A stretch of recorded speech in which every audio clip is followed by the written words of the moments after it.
वर वधू की मांग में सिंदूर भरेगा।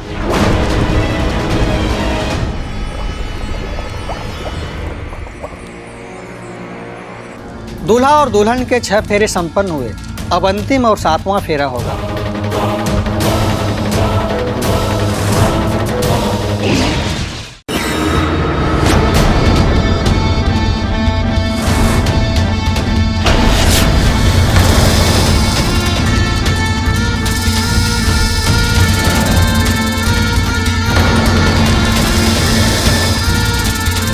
बबन, आजा, नीचे आजा।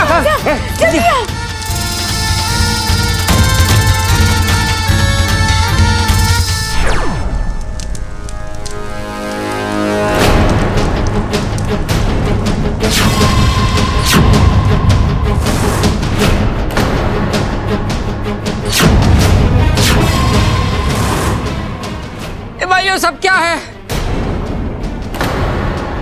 अच्छी खासी हमारी पारिवारिक फिल्म चल रही थी, ये नगीना कहां से आ गई बीच में?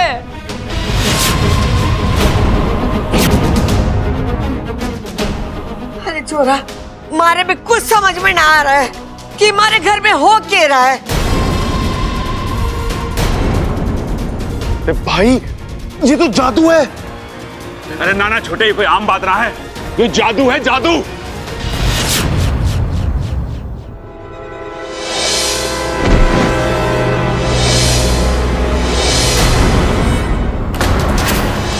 अच्छा सुनो ना, मुझे किसी इच्छाधारी नागिन ने अगवा करके रखा हुआ था। जैसे तैसे मैं वहां से भाग कर आई। अमृता, तुम? वही इच्छाधारी नागिन जिसने तुम्हें अगवा किया था। यही है वो जिसने मुझे अगवा किया था।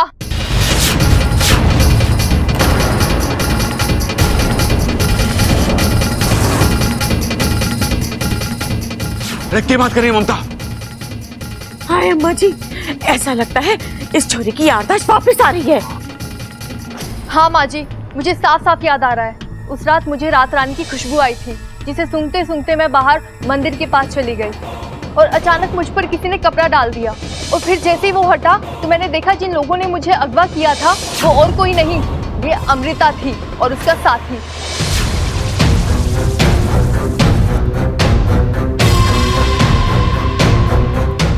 और पता है दादी जी, शंकर ताऊ जी भी इसी के पास है।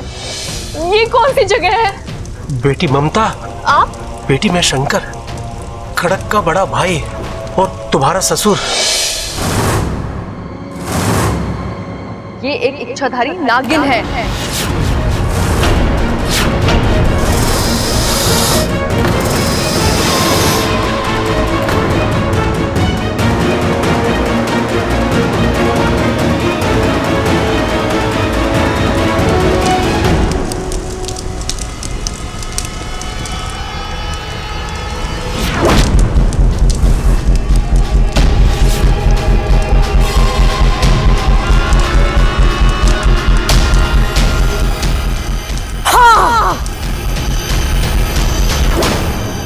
इच्छाधारी नाग है हम।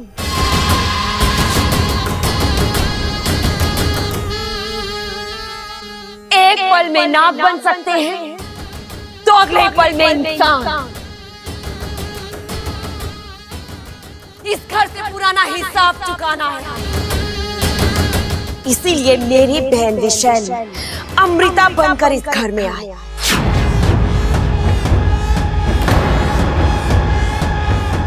विशैली, तुम सबको बर्बाद करने की।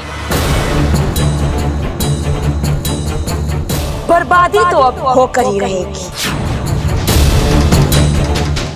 कोई नहीं बचेगा तुम में से। हम इस घर से जाएंगे तो जरूर, लेकिन इस घर को शमशान बनाने के बाद।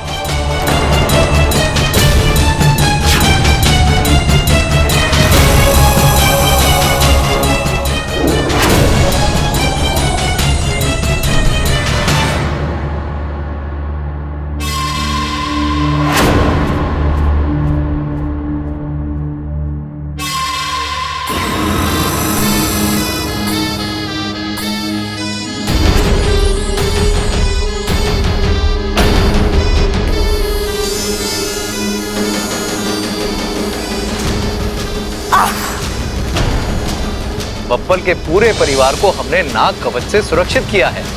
अब किसी भी नाग का विष इस परिवार पर कोई असर नहीं डाल सकता।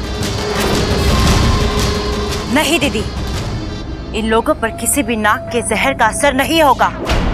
क्यों?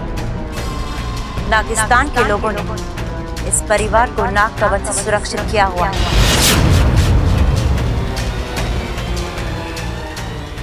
हम इनका कुछ नहीं बिगाड़ सकते। अरे लेकिन हम तो तुम्हारा बहुत कुछ बिगाड़ सकते हैं। मार छोटे। अरे ना भाई, हाथ उठाने की जरूरत ना है। औरतों पे हाथ उठाना हमारे घर के संस्कार ना है। अरे फिर भूल गया तू? ये औरत ना है, नागिन है, नागिन, इच्छाधारी नागिन। और नागिन को कुचल के ही मारना चाहिए। चल।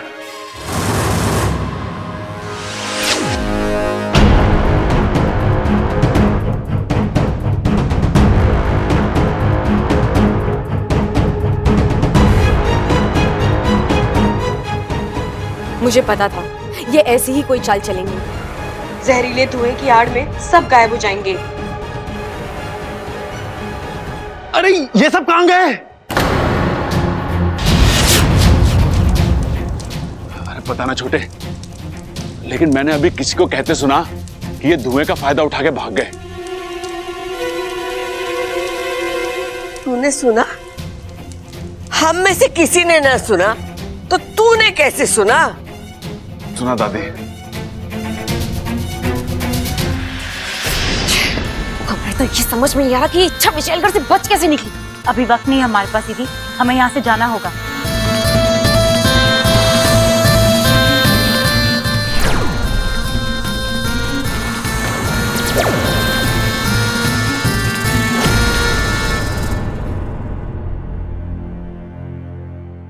एक नहीं, दो नहीं, हम सब के सब बेवकूफ बन गए थे। बहकावे में आ गए थे वो अमृता के। ये तो भगवान का शुक्र है कि सही समय पर उसकी सच्चाई हमारे सामने आ गई, वरना हमारे छोरे की जिंदगी तो। अरे दादी, मैं तो शुरू से ही कह रहा था कि उस अमृता पर विश्वास मत करो, वो सही लड़की ना है। और आपने कितना डांटा मुझे। गलती हो गई छोरा, माफ कर दे मने। साफ? अरे दादी, अपना मन तो मैंने कब का साफ कर दिया, पर उस इच्छा का के उसको जो आपने। उसका तो नाम भी हमारे सामने मत ले। माना के मारे से गलती हुई, लेकिन वो इच्छा से भी कुछ कम गलतियां ना हुई है। अरे क्या जरूरत थी उसे बबल को अगवा करने की? क्या इच्छा ने मुझे अगवा किया था? मुझे? कब?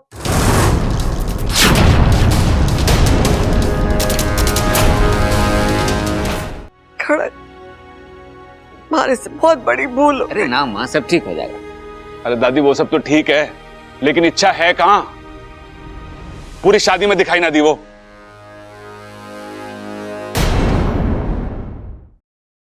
अब इसको क्या हो गया? अरे भाई याद कर, तूने आकर हमसे कहा था कि तुझे इच्छा ने अगवा किया था। पिताजी, मैंने कहा था? हाँ। कब?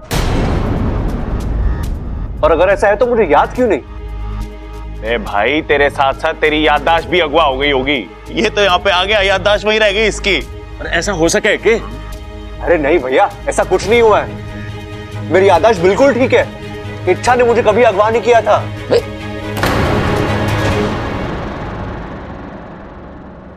हमारे पास वक्त बहुत ही कम है। बब्बल जी की जान खतरे में है। हमें जल्द से जल्द उन्हें अमृता के हाथ से बचाना है। आंटी।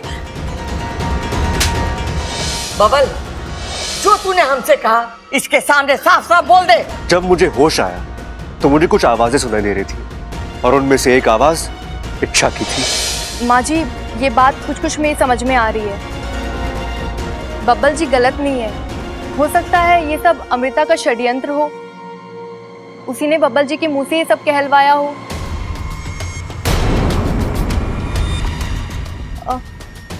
दादी जी, आप ही देखिए ना, पिछले कुछ दिनों से बब्बल जी बहुत बदले बदले नजर आ रहे थे। ऐसा लग रहा था किसी ने उन्हें सम्मोहित कर दिया हो। मतलब हरकतें इनकी थी, इशारा कोई और कर रहा था। अरे भाभी, कैसी बात कर रहे हो? ऐसा हो सकता है क्या? क्यों नहीं हो सकता? आपके साथ भी तो बब्बल जी ने बदतमीजी की, कुश्ती लड़ी थी, आपके शरीर में जहर भर दिया। खुद से पूछिए, बब्बल जी ऐसा कर सकते हैं क्या? बात तो सही है आपकी भाभी, बब्बल मुझ पे हाथ उठाए, ऐसा तो सपने में भी ना हो सकता।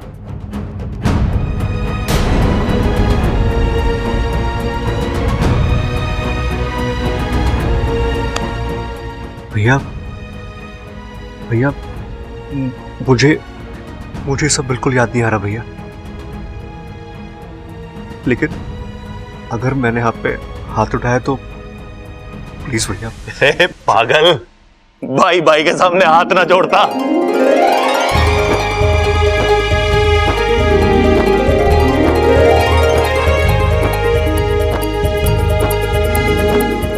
अंत भला तो सब भला। दादी जी, अब आपको इच्छा को भी माफ कर देना चाहिए। अब जब उसकी गलती नहीं है तो नाराजगी कैसी? छोरी तो सही कह रही। जिन हाथों ने उसे धक्के मारकर घर से बाहर निकाला था, वही हाथ उससे माफी मांगेंगे और उसे घर वापस आने के लिए कहेंगे। खड़क, हमारे से बहुत बड़ी भूल हो गई। अरे ना माँ, सब ठीक हो जाएगा। अरे दादी वो सब तो ठीक है, लेकिन इच्छा है कहां? पूरी शादी में दिखाई ना दी वो।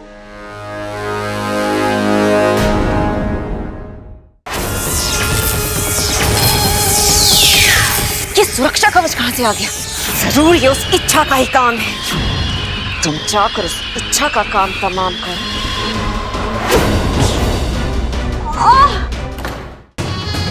तुम हमें यहाँ क्यों लेकर आई हो? किसी से मिलाना है आपको दीदी। राजकुमारी जी, अभी हमारा विशालगढ़ पहुंचना आवश्यक है। यहां वहां वक्त जाया करेंगे तो हमारी जान जा सकती है। आपने हमारे पिता होने की भूमिका निभाई है, इसका मतलब ये नहीं कि फन उठाकर आप हमें अपनी राय दे। औकात में रहिए अपनी। लेकिन राजकुमारी, विशालगढ़ में पहुंचकर हमारा इंतजार करो। जो आ गया। आइए दीदी।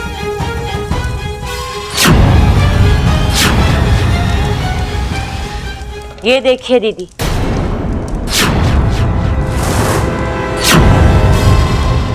कौन है? शंकर, पहलवान परिवार का बड़ा बेटा। अब ये हमारे किस काम का है?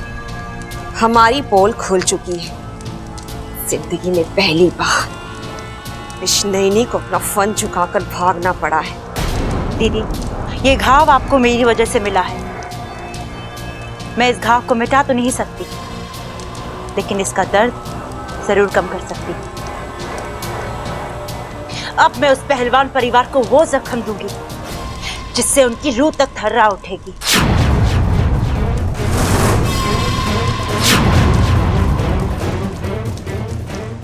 अब ये शंकर मरेगा और इसकी मौत के बाद इच्छा सुकून से नहीं जी पाएगी और ना ही बब्बल के परिवार को अपना मुंह दिखा पाएगी। कोसती रहेगी अपने आप को पूरी जिंदगी। मुबारक हो, आज तुम्हारी मौत से पहलवान परिवार की मौत का सिलसिला शुरू होता है। यकीन मानो, मैं ये सिलसिला रुकने नहीं दूंगी। मुझे जब जब मौका मिलेगा मैं पलट कर वार करूंगी, एक एक को मार कर अपना बदला पूरा करूंगी।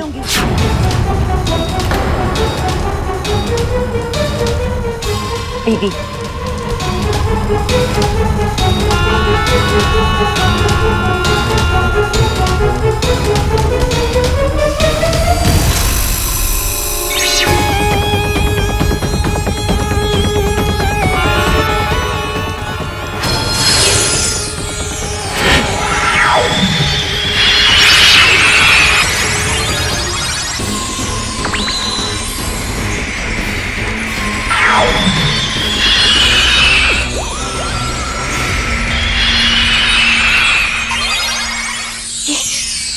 ये सुरक्षा कवच कहां से आ गया?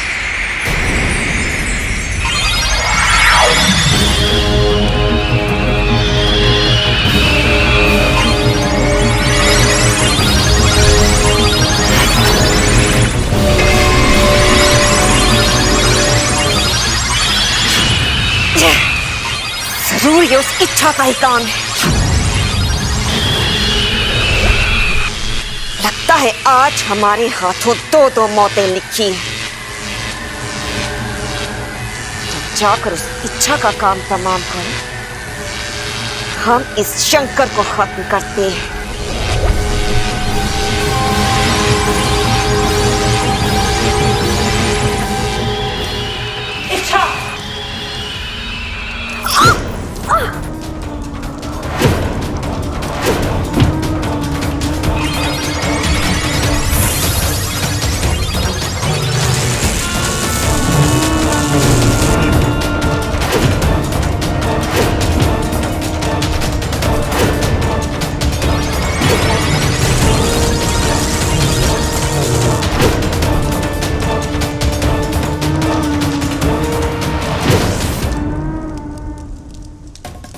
शंकर ताऊ जी!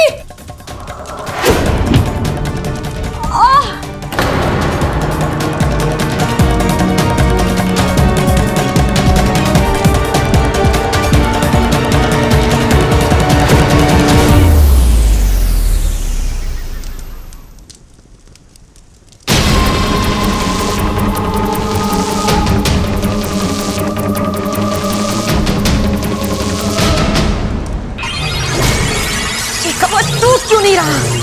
हम दोनों मिलकर कोशिश करते हैं दीदी।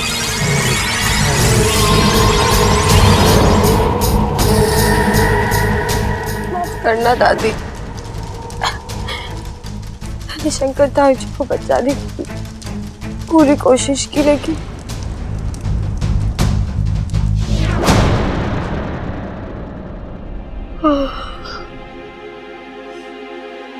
कड़क।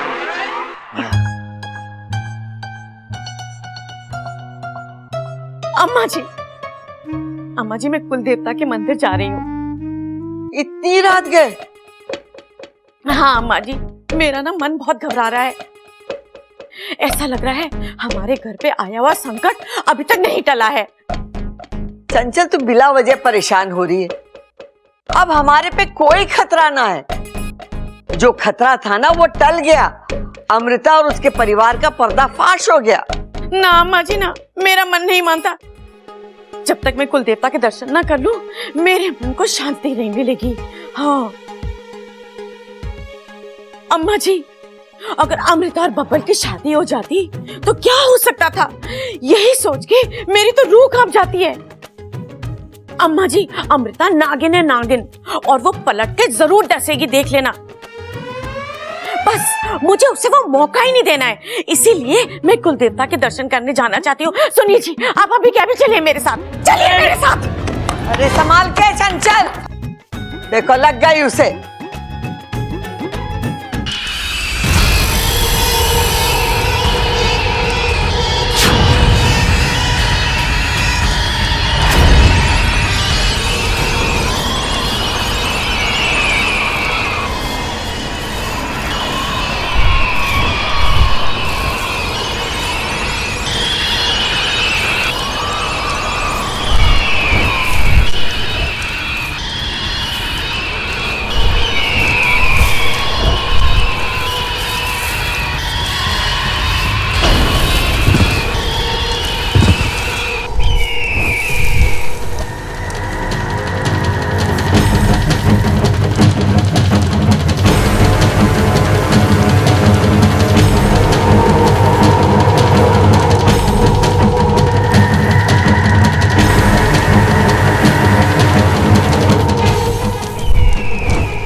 शंकर ताऊ जी, शंकर अंकल उठिए, अंकल उठिए।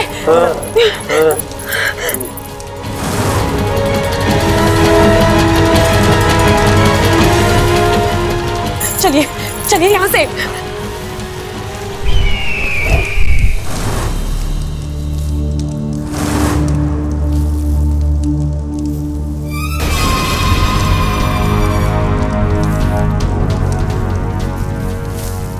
ये शंकर कहाँ चला गया?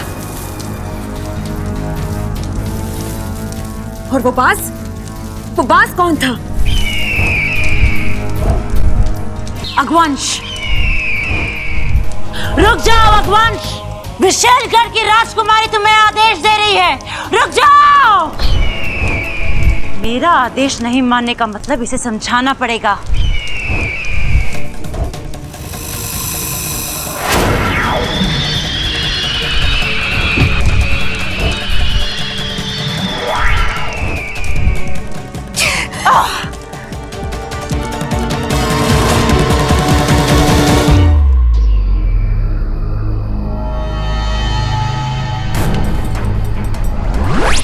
अगवंश, अगवंश, अगवंश, अगवंश तुम ठीक हो? विशाली का कहर है इच्छा। मैंने कोशिश की बचने की, लेकिन अगवंश तुमने मेरी खातिर कर्ज था तुम्हारा मुझ पर। आज नहीं तो कल चुकाना ही था। कैसा कर्ज अगवंश? क्या बोल रहे हो तुम? तुम्हें इस वक्त इलाज की जरूरत है। तुम बताओ मैं ऐसा क्या करूं जिससे तुम ठीक हो जाओ? ऐसी कौन सी दवाई है जो तुम्हें ठीक कर दे? अगवंश बोलो। अब कोई दवा मुझे ठीक नहीं कर सकती इच्छा। मेरी मौत निश्चित है।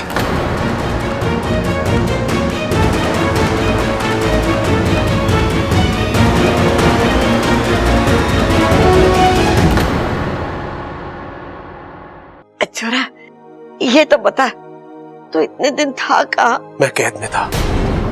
मैं तो अब भी छूट नहीं पाता। इच्छा ने आकर मुझे बचा लिया। इस वक्त इच्छा कहाँ है? मुझे छोड़ने के लिए वो दरवाजे तक आई थी। मैंने कहा बेटी अंदर चलो। कहने लगी कि इस घर की कहानी मेरे लिए अब खत्म हो चुकी है।